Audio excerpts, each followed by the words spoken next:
How many here have heard me tell the octopus story? Awesome! New audience for this story. Okay, so I was a kid. When I was a kid, I actually had an octopus for a little while.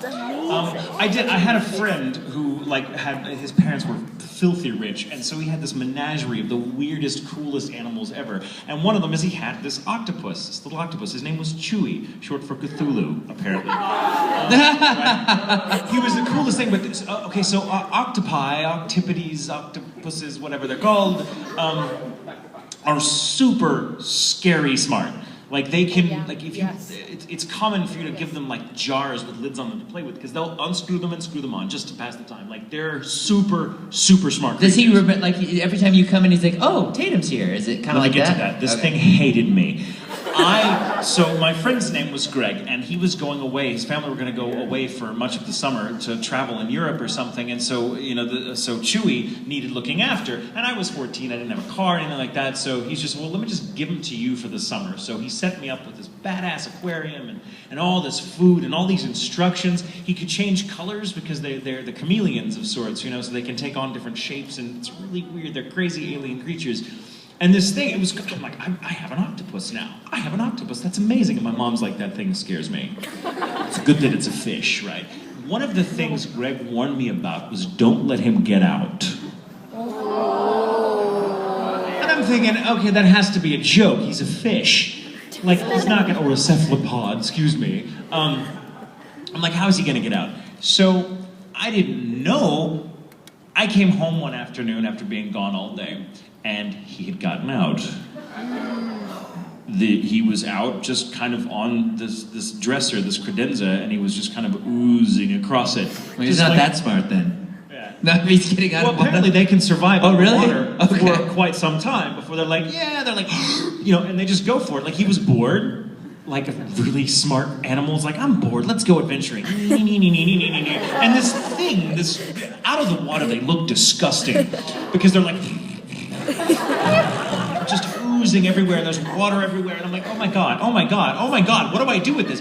So my first instinct is to just kind of, try to pick him up and lift him and scoop him and put him back in the water. But he starts clinging to my arm every time I try to drop him back in the water, and he won't. I'm like trying to get on, come on, get on. He's like, nope. This is where I want to be. Put me back. I put him back down on the wood. He'd let go. So I'm like, how the hell? I'm like, I don't know how long he can survive. I think is he done? Does he miss Greg so much? He's like, no. What's gonna happen? So I'm like, this thing's an expensive creature. I can't afford to replace it. So my instinct is to run into the kitchen, get a huge mixing bowl of my mom's. She still doesn't know I did this. Fill it with water from the aquarium, and just kind of like, hey, Chewy, scoop him into it, and then pour him in to the thing. Well, so he changes colors depending on his mood, apparently, and I had this whole color chart, and apparently deep blue, like deep royal blue, was his pissed off color. So he's like gray and black and all this, and I'm like, oh, and then blue, as if to say, son of a,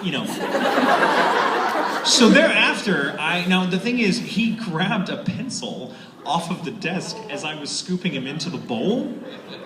I never got that pencil back. He kept it. It was floating in the tank with him, like on the bottom of the tank, and every time I opened it up to feed him or something, he'd be like, nope. Like I half expected to have to wake up in the middle of the night with him tapping on the glass with it looking at me. So yeah, and this happened. This octopus was just in this thing, and he would watch me. He did not like me. I had to keep like Encyclopedia Britannica on top of the thing to keep him from pushing out because he was like, "Yeah, I'll just hey." I'm like, I still don't know. Yeah. Now, is your friend that had the octopus? Now, did he say like he can pet it and stuff, and that it's like kind of like a pet, or is this just like a pet, like a snake, where it's like, I'm not gonna kill you, you're not gonna kill me, but you're mine? Like, is it? He didn't really say that. He was just like, just don't let him get out, and he's really smart, and whatever. But after that, he didn't like me. Every time I came near the, you come into the office and like he's in that big leather-bound evil chair and he spins around, and then you try to reach for the door and his tentacle goes, and it shuts the door.